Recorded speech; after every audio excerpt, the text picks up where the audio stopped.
This is WPSL Port St. Lucie, the talk of the Treasure Coast.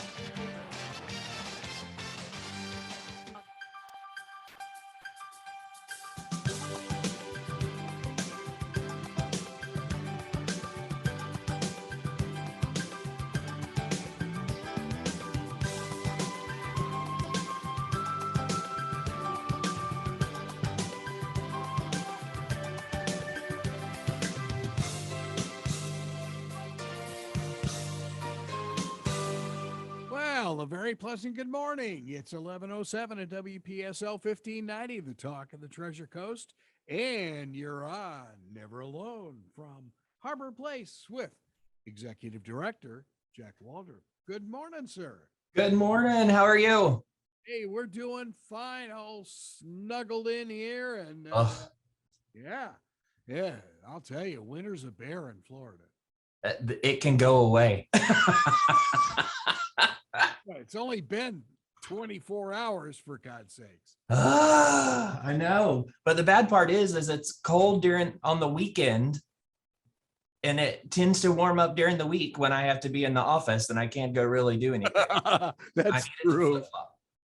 That's true. We were over with IRSC in Tampa Bay on Saturday, and it was rainy and bitter cold. That wind was like something else. And I know exactly what you're saying. Yeah, I can't do the cold. That's why I'm in South Florida.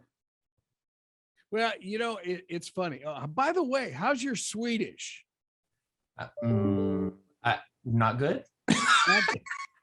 Well, it's so funny because of the atmosphere this time of year, we're starting to get a lot of conversations with Swedish listeners that are listening to WPSL, and that's cool. They get it over the air on what we call skips, and okay. It's amazing. Yeah, it's so funny. One of the meteorologists who does the mornings at Channel 5, they have recorded him at like 2 and 3 in the morning, and that's what usually happens at night. It's so funny. It's like small world. That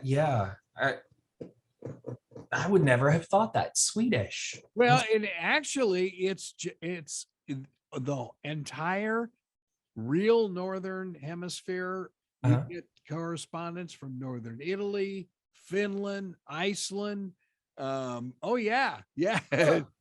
the various parts of eastern Canada. Oh yeah, it's crazy. It's I guess I won't complain too much about the cold then, because they're freezing. And I with the poor family that I was communicating with, I just said, it's not even going to be 70 here. It's freezing cold. Right. And he said, it's never hitting 0 for the next 2 months. Oh my goodness. No. So then he sent me a picture of them at the beach in the summertime. They're wearing ski jackets. During the summer? In the summertime. Yeah. And there are very few people on the beach. Right. Yeah. Obviously understandable. No kidding. Oh, man. But what's very interesting, in the case of like 3 of these families, they have relatives in Port St. Lucie. Oh. So it's kind of cool. One of my residents, her family is from Sweden. One of my ex-residents, she's not here anymore, but yeah, I could believe. Wow, though, listening, I would never have thought that. Well, of course, they can obviously do it on the TuneIn app. That's anywhere in the world. But sure, yeah. But this is like literally over the air. They're ham radio types. So right. It's very. I don't even think my parents listen. And they're in Northwest Florida, Lower Alabama. You're terrible. They're not listening? I don't think so. It's funny because I have an uncle that is a DJ out of Montgomery. He's a Sunday morning gospel DJ on the FM radio station, and they'll tune in and listen to him. They should at least listen to their own son. I know. I don't even know that I've given them the radio station, to be honest, for them to listen. But we've been fighting COVID at their house for a few weeks now. So they ended up getting it from my brother, who got it from work. So it was my brother, and then my dad, and then my mom, and my mom had it worse than everybody else. So it's been a few weeks of doctor's appointments and trying to get her healthy. So, okay, do they have one of the appliances like Alexa or Google Home at home? So my parents are actually full-time RVers. They do not have an Alexa in their RV, because in order for it to work, they would have to keep on their hotspot to have internet all the time. Yes, sir. So no, they don't have one. They several years ago decided to become full-time RVers, and they cleaned out their house and put it as an Airbnb, because it's about 30 minutes from the beach, and they rent it out and they travel full-time. Wow, that's kind of cool. That's amazing. So they have quite a bit of land, little over an acre. So they built an area in the back. So if they're in town, they can park back there, and they have power and all of that kind of stuff. And then they have a barn. And then the front where the house is gets rented out on the Airbnb. Like right now, they have a traveling nurse that's in it for like 4 months. Okay, so who handles all the rental stuff? It goes through Airbnb. Oh, so they do all the work for They them. do. Yeah. Wow. Yeah. They book it, all that kind of stuff. And then my mom's best friend, actually, that lives about 45 minutes away, she handles some of it as well to make sure the cleaning ladies come through, all that kind of stuff when the person leaves. So it actually works out kind of nice, and they are able to keep it rented for the most part. So.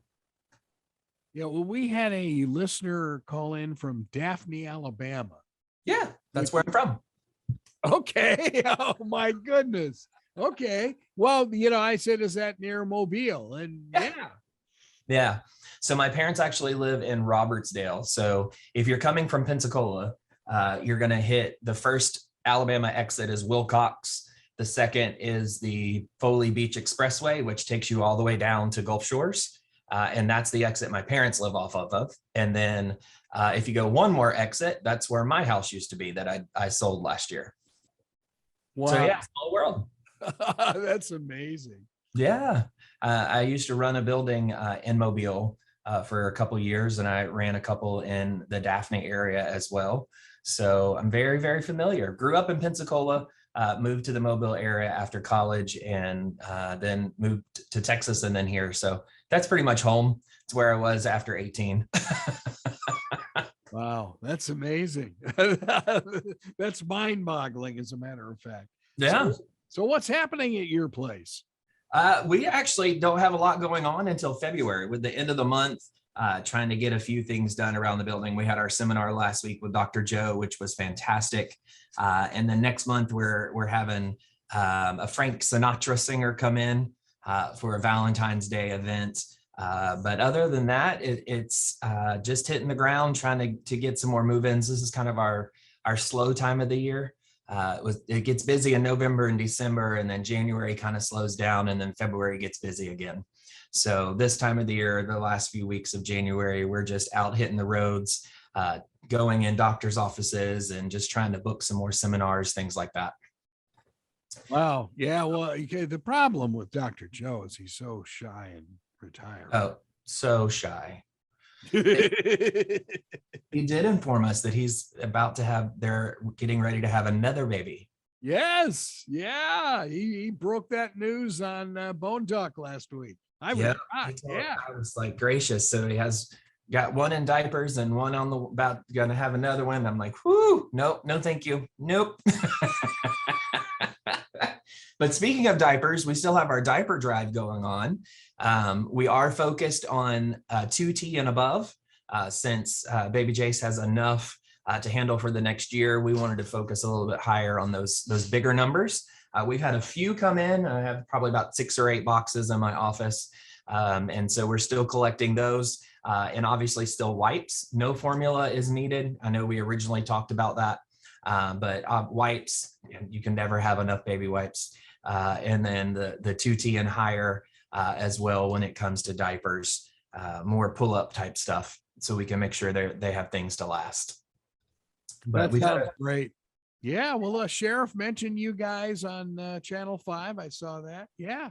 Yep. And then I got interviewed on not last Friday before, and it ran on the news for a little bit. Yep. So hopefully we'll continue. We're going to continue doing this for as long as we need to. We didn't really put an end date. We had to put something so people would try to get here sooner, but we'll continue to collect and take to the sheriff's office as many times as we need to, for whatever people want to bring, gift cards to clothing stores, things like that. We'll be happy to drop those off as well. That sounds great. And, this would be a great tie for a diaper manufacturer, if you will.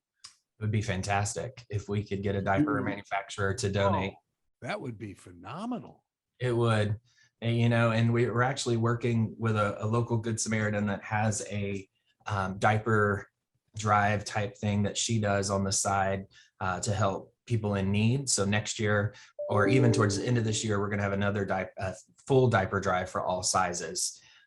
She works with the local food banks and things of that nature. So we're going to continue. This is going to be kind of one of our annual things. It's just a diaper drive in general. We were excited to help baby Jace. And just the turnout from the community has been, not just with us, just in general, for this baby has been amazing. Sheriff's office, they're always going to take care of their own.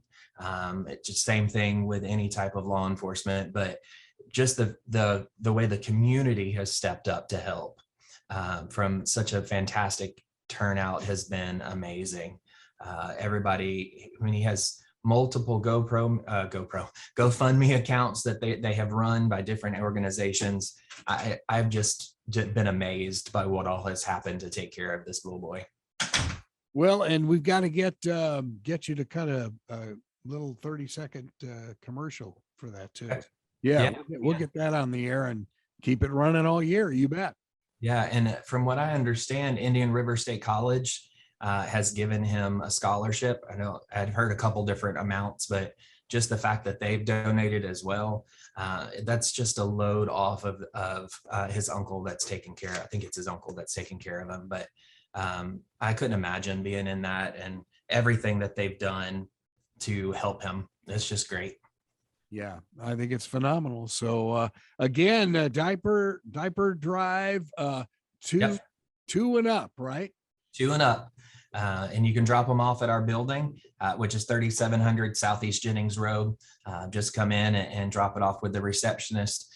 She brings them to my office. We hope to get a picture up pretty quick of all the diapers that we have so that we can make a new flyer for everybody. But like I said, 2 and up, wipes are always going to be good. I mean, we use baby wipes around here for things. So, baby wipes are always going to be a necessity as well. So anything and everything that you would like to donate, but make sure it's larger sizes because he is, like I said, taken care of, they're saying for at least the next year, which that happened very, very quickly.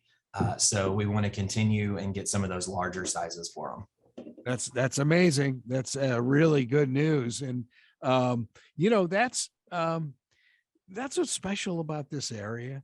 There's something different about the Treasure Coast, having come from bigger cities, and it really is quite the community.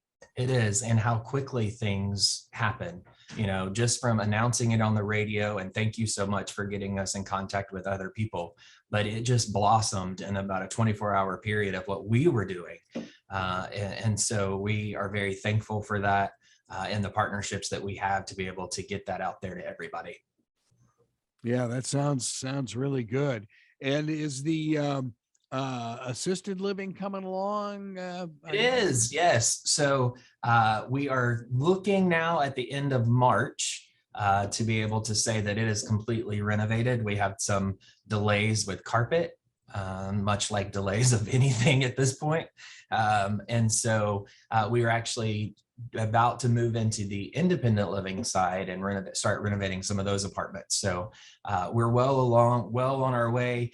We're still, I think, at an estimated May for completion of the rest of the renovation, but assisted living right now, if we can get what we have on order, is looking towards the end of March. So we'll be so glad when that is over. I know families and residents will be glad when it's over too, because it's a little stressful during the day when you have contractors coming in and out. And we were smart about it and did floors at a time.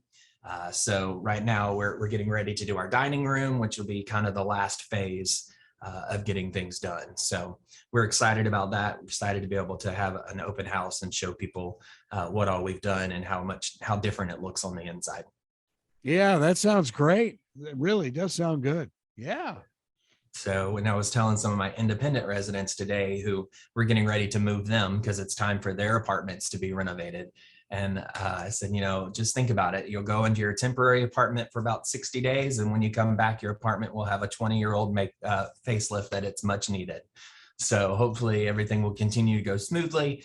And we'll finish up this last few phases. We'll get our new furniture, new pictures, all that kind of stuff. And it'll be really nice. That is so cool. Well, it's you've got a gem, and it just needed a little bit of tweaking, and right, it did. And we still kept the same feel. We didn't try to come in and make it look like a new hotel, which is what most of your newer assisted livings look like. You walk into the lobbies, it does look like a hotel. We kept our home-like atmosphere, our home-like feel, with our columns and no wallpaper or things like that. But the color scheme and things makes you feel like you've walked into your home as opposed to a hotel, which for some, that is the look that they're going for. And then there's others that want that feel, that they're walking into a hotel every day. And that's fantastic. I'm not saying that that's wrong. It just depends on what you as an individual, what your feeling of what home is every day. So we wanted to make sure that we kept with what our feeling has been for 20 years and keep going with it. Well, it's funny you say that. I saw something on the web. It was a place in Daytona, and it looked stark. It looked like a Holiday Inn Express. Yeah. And a lot of places have gone to the gray tones. When you walk in, it's the pale gray and things of that nature. Ours is not. We stayed with the neutral browns and tans, and so you get the pops of color, but it's not kind of a whitewash look. And it just depends on what you're going for. I've had both. For both styles, and we fill up both style buildings, and it just depends. Yeah, I think the gray would scare me. That's like being on a Navy ship. I don't mind the gray. I mean, my house, my living room is actually stark white with black. I mean, it's black and white, so it's with pops of color. So that doesn't bother me. But my office is all tans and browns, and so I look at that all day long. But so it's to each their own. There are some people who would love it to be bright blue and it have pops of color. I have a resident in my independent living who pays to have her apartment painted pink because she wants pink walls. To each their own. It's whatever you like. Well, maybe we should talk to her about a strawberry alarm clock type design, not just pink, but all sorts of psychedelic stuff. She does. It's like a pale pink, and all I can think about is still magnolias, where my colors are blush and magnolia or something. Where it's all pink. So, but it is residents have the right to, they can choose a color if they want to have it painted. They just have to have it painted back to the neutral colors when they leave, those things. So they do have some capability of requesting those and having it done. But overall, we have brand new granite countertops, white cabinets, new carpet, new tile work, all of the renovation. It's really nice. It's a much needed update. And then granite countertops just kind of pushes it over the top. Well, that might be a good reason to move in. There you go. Come on. Yeah, it's either that or renovate the kitchen. So it might be cheaper to move in. No, It's funny. We have a real estate show, and one of the ladies on the show, she's been renovating her house for a year. And I'm thinking, oh my goodness. So we Oh, were supposed to be done with renovation by the end of last year, but we had about 6 months where COVID made it where we couldn't get any contractors into the building. So it pushed everything back. And then with the inability to get things and things being on back order, it's made it difficult. So I think we will all be cheering and screaming from the rooftops when we make that last final renovation in the buildings, because it's been going on now. We're going on 2.5 years, and it's all because of COVID. yeah. Well, it's understandable. It is, it's done crazy things to all sorts of businesses. And all you have to do is walk through Publix and see Oh empty yeah. shelves, and you see it every day. And the price of chicken. I was on a call last week. What we used to pay for chicken, we are now paying 3 times the amount for chicken. Okay. So if you're paying that much for chicken, how much are you paying for beef? That's got to be even more. I know. It's crazy how the prices have gone through the roof. And part of it is you can't get people to deliver. There's no storage, all of that kind of stuff. But it's just crazy how much the inflation has gone. And I'm hoping it comes back down. But we just don't know. It's crazy. I haven't actually heard if Kellogg's, if they got through their little, their union was on strike and they weren't making things. I don't know if they finally got through it, but we couldn't get basic cereals because there was nothing to get because things were shut down, and not being able to have aluminum to make aluminum cans in order to get canned vegetables and soups, which we do all our soups in house, but the big 3-gallon cans that you're used to getting, you can't get because there's no aluminum. Wow. Oh gosh. And people don't realize that all of this is what's going on, and it does put damper on businesses and the ability to produce. Staffing is still an issue across the country. People don't want to work, or they'll come in and they'll work for 2 days and then they'll quit. And it's I saw that sign that's going around that says, please be nice to the people who actually showed up to work today. And that is the honest truth, because employers are having such a difficult time with people actually showing up to work or even showing up for interviews. I can't tell you how many interviews, probably 50% of the interviews that I set up actually show up for the interview. So it is a lot more. It's just people don't want to work. Well, you're doing a lot better than the Tampa Bay Rays. They had I was talking to them, they had a job fair and they had 52 applicants and only one showed up, but they did not come back for a second time. It's amazing. Yeah. I don't know how people are surviving. That's what, Carol and I have talked about that several times. We wonder how are people getting by now? I know, and then there's on top of that 50% that actually show up, there's the other 50% that we've contacted that don't even reply. They've applied for a job, but they don't even reply when you try to get them in for an interview. So, you have that 50% that don't reply, 50% that you actually get to come or get a hold of, and then only 25% of that 50% shows up. So it's crazy. It honestly is crazy.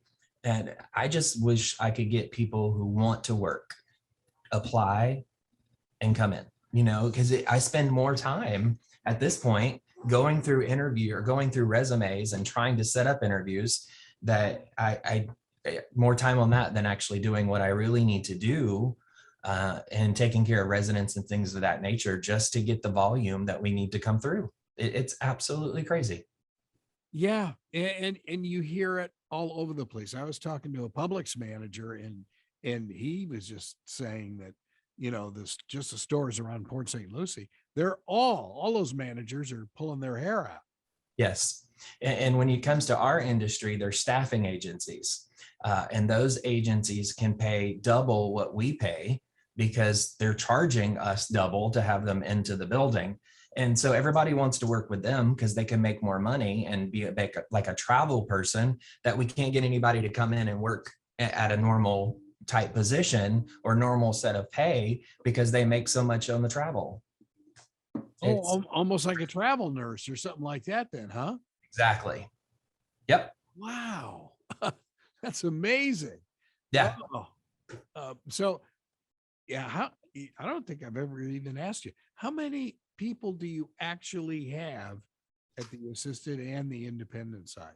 Staff or residents? Staff. We usually run about 70 staff members total. Wow, that's a lot.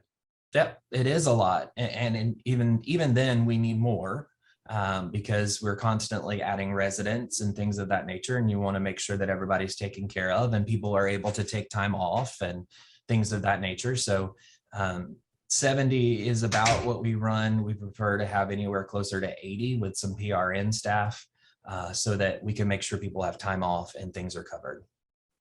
Yeah, well, and it's not like your staffing ever can stop because you're 24/7. Correct. 24/7. And I'm not going to say it's an easy job. I mean, when you're a CNA, you're taking care of residents, you're helping them get up and down, you're taking them to meals, taking them to activities. I mean, that's what you do. And so it's a difficult job. I'm not going to sugarcoat it at all. And we have kept up with the market and we pay pretty good compared to the position itself. Same thing with nurses. We make sure we actually pay to have everyone go through their med tech license so that they can get a little bit extra pay and be able to do a little bit more. So it's not easy. It's a very physical job. But when you go to school to be a CNA or a nurse, you know that your job is to take care of people and you have to have the heart to do it. And so now we're balancing out finding those people that truly have the heart to do what we do and be in here and love on our residents and care about what's going on with them. Now, has IRSC offered some of their nursing students to you at all? So the problem with that is most of them go to classes during the day. And so it's hard to work around their school schedule. We have a couple that work kind of PRN when they're not in class and when we can fill in. But for the most part, it's difficult to work around their school schedule, unfortunately. But we've had some nurses that were LPNs and that would work for us while they were in RN school. And then when they transition out with their RN license and to work for the hospital or things of that nature, but we have had them in the past. So it just depends on the person and what they want to work and what the availability is. And I think in your industry, as you mentioned, love is a big thing. That is a big component of it. Yeah. And you have to love what you're doing and not be here for a paycheck. Yep. Just being here for a paycheck shows very, very quickly with residents families. Before you're even on the floor done with orientation, we can tell if you're here for a paycheck or not. We've been doing this long enough. And, you have to be able to do it out of love because there are times where residents are frustrating. And so you have to love them enough to look past that and do your job and do it well. And not worry about the politics or the family dynamics and things of that nature. You just have to love the resident and do what's best for them. And that's becoming more and more difficult with COVID because the people who truly were here for paychecks don't want to be here anymore and run the risk of having that COVID exposure. And so we've been very lucky. We've only had 2 cases of COVID resident-wise in the assisted living since we started. But even then, I had staff that panicked. And so it's a fine line between love and a paycheck. Well, look at from the bright side. I mean, if you don't have to get vaccinated to work there, Aaron Rodgers could probably stop by. So He's got nothing to do now. we actually do require the vaccine or file for an accommodation prior to your first day on the floor. But it is depending that your accommodation depends on what's going on and why you're applying for that accommodation. But most people who apply now for long-term care type facilities understand with the Medicare payouts and things that are happening, it's a requirement on the government side. And so we have to find those accommodations as needed, but we do offer them. Yeah, well, it's amazing. The pandemic has done a lot of very strange things, but on the positive side, I'm looking at you. You're on the air through Zoom. The communications has gotten a little better through all of this. It really has. And we had to kind of step back and punt when it came to lifestyles and activities, because there for a while we had to we still social distance, but there for a while it was extreme social distancing, 10 feet apart and everything. And we had activities lined up down the hallway just so we could have bingo for residents, and so one of the things that we had to start offering was the ability to do Zoom with families. We have a lot of doctors that still do televisits. And so it opened up doors for a lot of the technology that we didn't do before. And it's become part of our life at this point. See, I never even thought about the doctors. Wow. Yeah. We did a lot of televisits when COVID first hit and they started shutting down doctors' offices and things. Most of them have opened back up. We still have some that will allow either or. You can do a televisit or come to the doctor. Most of our assisted living residents see a nurse practitioner or a doctor that comes into the building. So that one's not as hard, but there are other specialty doctors that are still doing the televisit so that you don't have to come into the office. But as long as Medicare and everyone's paying for those televisits, I think they will continue. I think they found that it was a smart thing and a necessity for some people. For some people, it's hard for them to get appointments because they don't have rides. And so offering that televisit has made a huge difference in that as well. Yeah, well, there's no doubt about it. And but as far as like the van itself, that is still available to take people to various doctors' offices? That it is. Yep.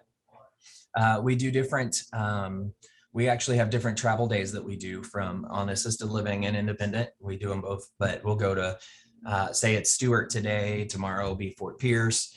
We have specific areas because when you have close to 200 residents, then all of them have the ability to use that transportation. You have to kind of schedule it appropriately. But other than that, we do travel just about everywhere. Typically it's within a 10-mile radius.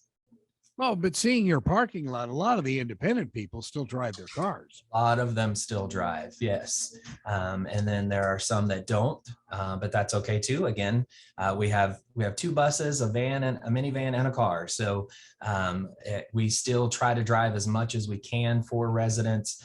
Again, that's another position that's hard to fill. No one wants to drive around the town. So we have 2 drivers. We're still looking for a third, but we do offer those. And we go to Walmart, we go to Bill's, different things throughout the week as well. That's neat. That's, I think that's just phenomenal what you offer that, a lot of people just don't do. Yeah, and most people have the transportation. It's a little bit different because we are so large. We have to make sure that it's a certain area so that we can get people there and back for dinners and things like that. So there's some I wouldn't say rules, but there's some things that we have to go by. Otherwise, it would be mass chaos trying to drive around town with everybody. But we do offer it, and we do offer it 5 days a week for doctor's appointments. And as we pick up another driver, we'll start offering on the weekends as well. So people can start going back to church and things of that nature, which would be fantastic. And limiting your trips to Disney World, I presume. Yeah, we would love to go to the casinos with residents, but that's a little bit of a drive. Oh, casinos. Oh my gosh. Hey, when I worked in Mobile, it was about a 45-minute drive over to Biloxi, and I had residents. We would take about once a month. We would take a trip over to Biloxi on the bus. I always drove the bus, and we went and we ate at the buffet, and they got to play and have a good time, and then we would come back. It was a great time. That's funny. Wow. I Yeah. mean, did you have a lot of residents that took advantage of that? Yeah, that building, let's see, we would usually have about 15 that would get on the bus and go. We would fill the bus. Wow. Yeah. That's amazing. Yeah. But relatively speaking, Biloxi was pretty close to. It is, yes. It's not like here where we can now I think this weekend was our first weekend that we went back to the arcades, which I never heard really. When I think arcade, I think a kid going and playing basketball in the arcade. Apparently that's not what they are here. They're basically miniature casinos. And so we do have residents. We took some residents this weekend. I'm not sure how it went. I need to find that out actually, but we did have some that went this weekend from the independent living side. That's funny. Wow. That's interesting. They enjoy it, we have started, like I said, we had shuffleboard, which they love. Every Thursday morning, if you come around, my shuffleboards are full. I have 2 shuffleboards and they play, I think it's 8 people that play, 2, 4, 6, 8 every Thursday. And they're trying to get more so they can have almost like a league. And then I have a couple that we're trying to figure out how to do pickleball at least outside in the parking lot. So we're getting more and more independent, want to be out doing things. And part of that is people are tired of being in their apartments. This wonderful COVID thing where we were so cooped up in the building for so long, more and more people are wanting to get out and do more outside and be out in the sun and get that vitamin D. Well, now I got an idea. I mean, you could challenge other people. I mean, I could see you on a road trip to Miami, challenging group down there, Big shuffleboard competition. Oh, yeah. That actually, we can just put you on the IRSC buses. There's plenty. There we go. Yeah. And I have one gentleman he plays pickleball, I think 3 days a week, 2 or 3 days a week. Wow. Okay. Yes, he loves it, and he will teach anybody how to play. He plays at City Center and just absolutely loves it. That's amazing. I know. I'm like, I don't even think I could play 1 day a week. It's very physical. Pickleball is physical if you're competitive. Now I don't know who he plays with. I just know that he plays 3 days a week, but he loves it. Yeah, well, I know people that have that specifically moved to tradition, and there's one development there that has a bunch of pickleball courts. Yeah, just for that reason, he was in our neighborhood, and he moved to tradition just for the pickleball courts. I'm gonna try to figure out in the next year or two how to put a pickleball court in because it's becoming more and more popular, and we have plenty of parking lot space. But got to figure out how to get it all put together and go through the city to take away parking spaces, all that fun stuff. But I would love to get a pickleball court in for them. Well, just all you have to do is work a deal with City Parks and Rec and have them do it. That's true. Very true. Let them come in and do it and just have it open to people. That's very, very true. Sure. Open it up to the neighborhood and just, that you get X amount of hours a week. Oh, sure. Yeah, that's true. Very true. And then when we open our bistro back up, they can eat in the bistro because it'll be open to the public too. There you go. Bingo, private public partnership. I love it. I love it. Yeah. So, and we're trying to get permanent Christmas lights on the outside, so it'll be nice and bright in the evenings. So we're working on all kinds of things to even spruce up the outside of our building, even though it looks fantastic. It looks like it's a resort with all the palm trees everywhere. But we are constantly looking at ways to better improve ourselves as well. Can you do me a favor and have somebody rent that Sonny's barbecue in front of you? Oh, who are you kidding? That place has been empty forever. I don't understand it. Maybe because it's hard to get in and out of. I don't know. I don't know why it is. It's not that hard to get in and out of. I mean, and I've been here 2 years, and it's been empty the full 2 years that I've been here, and empty before that. So I don't know if they want premium dollar to rent that space. I have no idea what's going on there, but anything going in would be great. That's funny. Yeah. That's truly amazing. Yeah, I don't understand it. But that's the same thing with the plaza across the street, or both plazas. Both of them have empty spots in them. And I wish, this area is building back up again, but we need some more stuff. No doubt about it. Yep. Yeah. Maybe with this addition of the new apartment complex across the street, because that looks like it's going to be fairly large. Maybe some more stuff will start coming back as it grows again. But that apartment complex looks like it's going to be absolutely huge. Well, and the city is still talking about developing the out parcels of the Civic Center. But which to me is crazy. We have all these other parcels that are sitting empty, but who knows? Because I think there's space for a hotel there too. Oh yeah. Yeah. That was in the original concept. Yeah. A large hotel. Wow. Yeah. But, and there are so many that are going in on the west side, There are.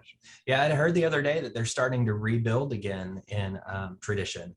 For a while there, they had stopped the housing growth over there, and they're building again. I know in my personal neighborhood, there are 4 lots around me when I first moved in a year ago, and 3 of those 4 have been cleared to build on. Yep. So it's just crazy. The housing market is continuing to go absolutely nuts. They just reopened, GHO Homes just reopened their property in Tradition.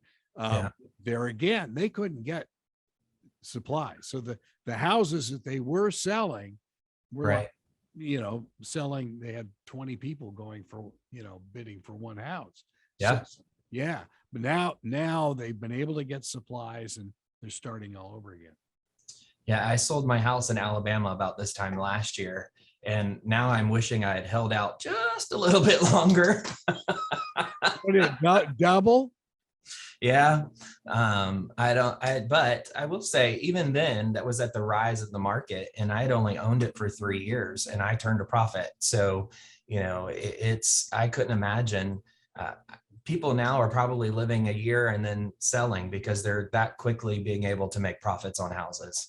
It's just crazy. But my fear is that eventually, it probably in the near future, it's going to go like this again and go back down. And that's the fear is, we're going to oversaturate again, and then we're going to be in trouble. Unless we hit a recession, I don't think that's going to happen. It's just, especially here in Florida, especially South Florida, where we are growing so fast in Port St. Lucie. Very, very quickly. Yeah. Very quickly. And I know the school district has got 2 more high schools planned. I mean, way west. So that's where you look at like where we play Miami-Dade, we're in Kendall.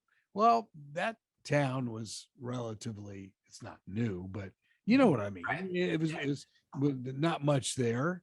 And that's big. And you go a little further north, you see Wellington west, and, you see Loxahatchee west, now we've got Tradition west. Yeah. And I think it's going to continue that way. It's crazy. The housing market has definitely gone through the roof. Yet another reason to move into Harbor That's Place. right. Sell your house and come live with us. Yeah. Stop worrying about taking care of that house. Don't have to cut the grass anymore. You don't have to clean the bathroom anymore. We do all of that for you. 55 and older community, 2-bedroom apartments down to studio apartments, 3 meals a day in the dining room. You don't have to worry about anything. It's fantastic. Sold. That's right. Come tour. Give us a call, 772-337-4330. You can ask for myself, Jack, or you can ask for Pat. She's our sales director. It's a month-to-month lease. So if you just get here 6 months and decide you don't like it, you're able to go somewhere else. Or if you're going to build a new house and want to sell yours, you can stay with us for 6 months while yours is being built. You know, we offer all kinds of options. Come give us a tour, 772-337-4330. We're off Jennings Road by the old Sonny's Barbecue, as we were just talking about. Come view us and see what we have to offer. It's resort style living with our palm trees everywhere, water features, shuffleboard court, pool, hot tub, gym, all those basic amenities. We have them here at Harbor Place. We would love for you to come take a tour. See, now that's a great idea. You renovate your house, move into Harbor Place, get the house all renovated, and then sell it and stay at Harbor Place. Yeah, Yes. not bad. Not the first time it has happened. See, and I thought I was getting into something here. Yeah, so we've had that happen where like they had damage or something from a storm or a fire and they renovated. So they came here during that 6 months that it was going on and then decided, you know what, it's not worth going back. And they just sell it and they stay with us full time. Sounds great. Yeah. No doubt about it. I've had snowbirds that have come down for 3 or 4 months and then keep extending it and then decide, you know what, I'm just going to stay. And they call back to where their house is, have their stuff packed and move down here. Wow. Okay. Yeah. I think that's a marvelous idea. Yeah. We've got lots of different companies that we work with to help out. PSL Movers here in Port St. Lucie, we work a lot with them. They're fantastic. And we actually use them for our internal moves. Like if we're with all the renovation that we're doing and we're moving residents around, we work with them and they help us out. And then we also refer them out for anybody that's moving from the local area. They are fantastically very easy to work with. That's good. Well, and that's good to hear too. Yeah, we try to have all those relationships to make it as easy for residents or potential residents as possible. We want to make sure that it's a smooth transition. Well, a lot of the residents who come in thinking it's going to be kind of temporary, do they put their furniture in storage for a while and then? Depends on what's going on. If they're coming into the assisted living with the thought that it's going to be temporary and they're going to go back home, then they just generally just leave their stuff there. And then on the independent side, we don't have as many of those temporary stays unless they're snowbirds. And that, or it may be they broke their arm and they can't be at home by themselves because they can't cook. They can do everything else, but they can't cook for themselves. So they'll stay in our respite room. And that's generally maybe 6 weeks at most. And then they'll go back home. But other than that, it's typically on the assisted living side. And then, or it's while the family decides if they want to leave them in assisted living or move them back home. So most of the time it still stays there, like I said, because it's a temporary, not very long type thing. Our respite stays are at least 30 days. Before COVID, we would do as small as 2 weeks. But with COVID and if you're not vaccinated and the isolation periods and things like that, we don't do under 30 days anymore.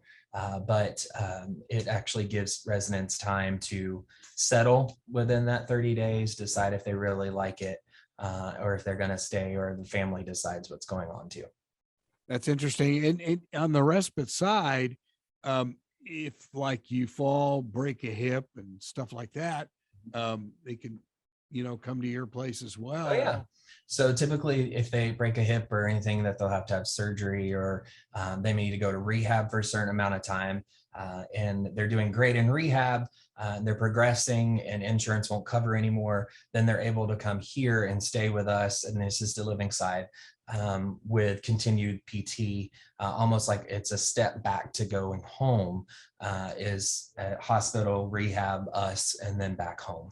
So, and sometimes people realize that it's better for them to be here during that process, and they do stay longer. But we do offer that ability to go from rehab to us, and then back home.